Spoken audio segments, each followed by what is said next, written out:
What I'm curious about with the Super Bowl is some of those prop bets, like the time of the national anthem, where you start to see a lot of online chatter of, oh, my cousin's friend heard so and so rehearsing and they timed it and it was 151. And with these kinds of prop bets, do you have to work even more diligently to make sure there isn't malfeasance, or is it impossible in effect with some of these to stop some insider knowledge? So what's interesting about that is everyone always points to the Super Bowl like you did. And of course, it's so much busier than a normal game.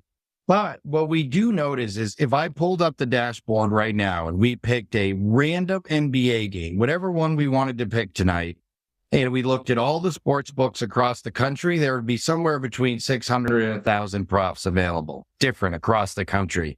So when we think about the Super Bowl having, 3,000 or 4,000 props, yes, it's daunting. Yes, there are certainly ones that are very susceptible and ripe for nefarious activity. But on a day-to-day basis in professional and collegiate sports now, there are so many props. 85% of the match fixing cases that we have seen the last 2 years have to do with either prop betting or micro betting, because you can literally go to an individual and say, look, I don't want your team to lose. I hope you guys win by 50, but I need you to throw an interception in the first half, or I need you to fumble the ball or miss a free throw, or a lot of different things, lose the first point in the first set of a tennis match.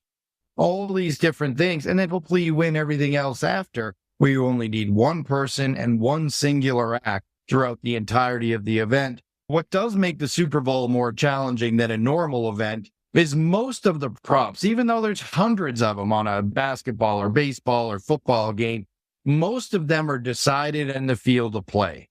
Whether it's thrown interception, yards, touchdowns, at least they are decided in the field of play.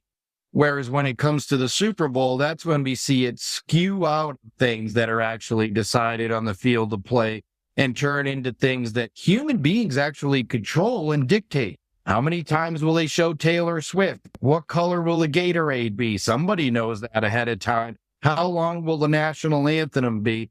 We always try to make sure that we do lots of education, lots of preparation with state gaming regulators and operators alike to say, here's some of the props we saw last year that we wouldn't recommend using again because they're ripe for collusion and corruption.